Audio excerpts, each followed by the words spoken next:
Аны ушинтип шылдыңдашкандан кийин андан кочкул кызыл чапанды чечип алып өзүнүн кийимин кийгизишти.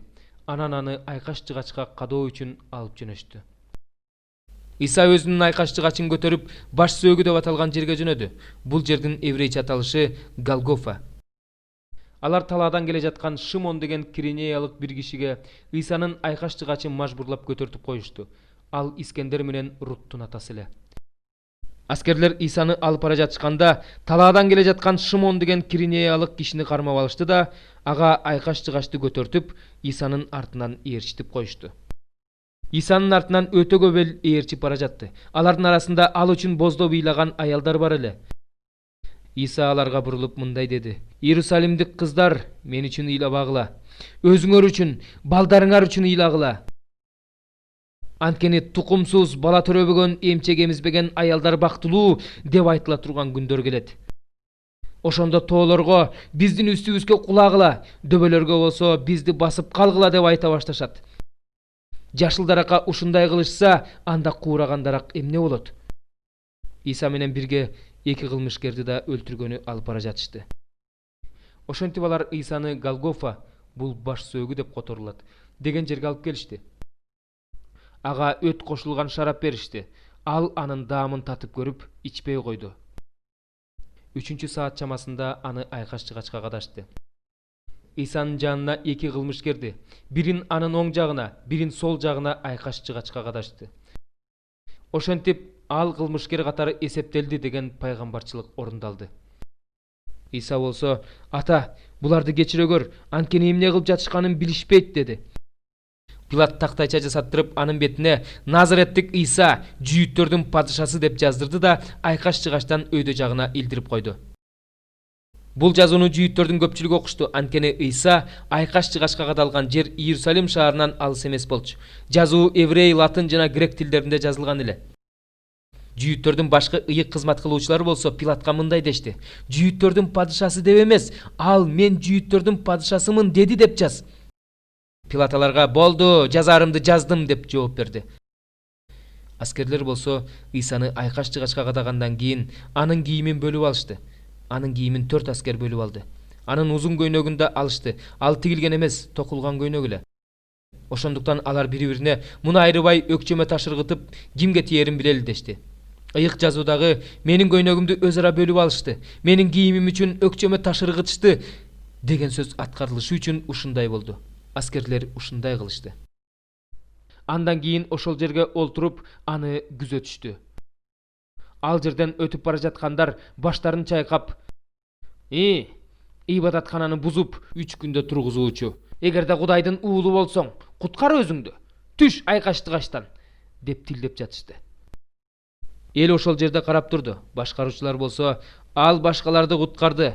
Эгерде ал Кудай тандаган Машаяк болсо, анда өзүн куткарсын" деп шылдыңдашты. Аскерлер Исанын жанына келип, ага ачуу ичимдик сунуп: "Эгерде сен жүйүттөрдүн падышасы болсоң, анда өзүңдү куткар" деп шылдыңдашты. Башкы ыйык кызмат кылуучулар да, мыйзам окутуучулар жана аксакалдар менен бирге аны мындай деп шылдыңдашты: "Башкаларды куткарды, өзүн болсо куткара албайт. Эгерде ал Исраилдин падышасы болсо, айкаш жыгачтан түшсүн, ошондо биз ага ишенели. Ал Кудайдан үмүттөнчү эмес беле? Эгерде ал Кудайга жакса, Кудай аны куткарып алсын.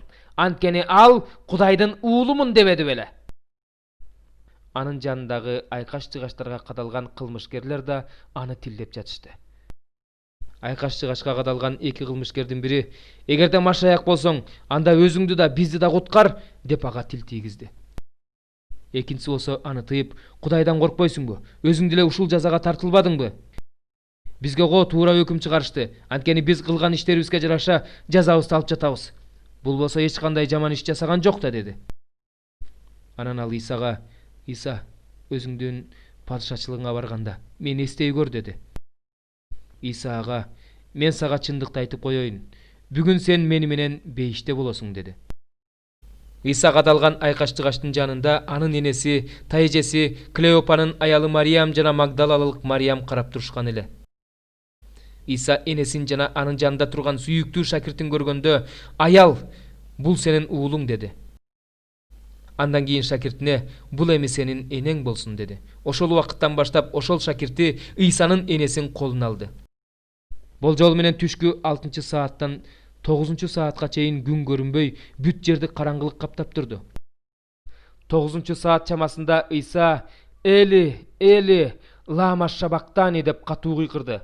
Бул «Кудайым-ай, Кудайым-ай, мени эмнеге жалгыз калтырдың» деп которулат. Ал жерде тургандардын кээ бирөөлөрү муну укканда ал Илиасты чакырып жатат дешти. Ошондон кийин Ыйса баары аткарылганын билип, суусадым деди. Ыйык жазуудагы сөздүн аткарылышы үчүн ушундай болду. Ошол жерде ачуу ичимдик куюлган бир идиш турган эле. Аскерлер ага соргуштум алып, аны иссоп бутагына байлап Ыйсанын оозуна такашты. Кээ бирөөлөр болсо, «Кое тур, Илиас келип аны куткарар бекен, көрөлү» деп жатышты. Ыйса аны таткандан кийин аткарылды деди. Ыйса үнүн катуу чыгарып, «Ата, жанымды сенин колуңа тапшырамын» деди. Ушинтип айткандан кийин ал жан берди.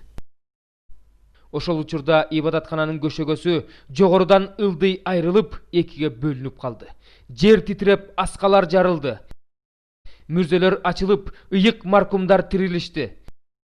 Алар мүрзөлөрүнөн чыгып, Ыйса тирилгенден кийин ыйык шаарга кирип, көп адамдарга көрүнүштү. Муну көргөн жүзбашы бул чын эле адил адам болчу деп Кудайды даңктады. Жүзбашы менен бирге Ыйсаны күзөткөн аскерлер жер титирөөнү болуп жаткан окуяларды көрүшкөндө үрөйлөрү учуп, бул чын эле Кудайдын уулу болчу дешти. Муну көрүүгө чогулган эл болгон окуяны көргөндөн кийин өкүнүү менен тарая баштады. Ыйсаны тааныгандардын бардыгы жана аны Галилеядан ээрчип келген аялдар алыстан бул окуяны карап турушту. Ал жерде алыстан карап турган аялдар да бар болчу. Алардын арасында Магдалалык Мариям, кичинекей Жакып менен Жосенин энеси Мариям, Саломе бар эле. Алардын арасында Магдалалык Мариям, Жакып менен Жусуптун энеси Мариям жана Зебедей уулдарынын энеси бар болчу. Ыйса Галилеяда жүргөндө алар анын артынан ээрчип ага кызмат кылышчу. Ал жерде аны менен Иерусалимге келген башка да көптөгөн аялдар бар эле. Ал күн жума күн болгондуктан жүйүттөр алардын ишембиге чейин айкаш-чыгачта калышын каалашкан жок. Ошондуктан алар Пилатка барып, алардын буттарын сындырып, өздөрүн жыгачтан чүртүп салуусун суранышты. Анткени ал ишемби күн улуу күн эле. Ошентип аскерлер келишти да Ыйсанын жанында кадалган эки адамдын буттарын сындырышты. Ыйсанын жанына келип, анын өлүп калганын көрүшкөндө, анын бутун сындырышкан жок. Бирок аскерлердин бири Ыйсаны найза менен кабыргага сайды. Ошол замат кан менен суу акты. Муну өз көзү менен көргөн адам күбөлөндүрүп жатат, жана анын күбөлөндүрүүсү чындык. Ал өзүнүн чындыкты айтып жатканын билет. Ал силердин да ишенип калышыңар үчүн күбөлөндүрүп жатат. Ыйык жазуудагы анын сөөгү сындырылбасын деген сөздүн аткарылышы үчүн ушундай болду. Ыйык жазуунун дагы бир жеринде алар өздөрү найза менен сайган адамды көрүшөт деп жазылган. Кеч кирип жума күнү аяктап ишемби күнгө таяп калганда, кеч киргенде Ариматаялык Жусуп деген бир бай адам келди. Ал да Ыйсанын шакирттеринен эле. Синедриондун бир кадырлуу мүчөсү Кудайдын падышачылыгын күтүп жүргөн Ариматаялык Жусуп келди.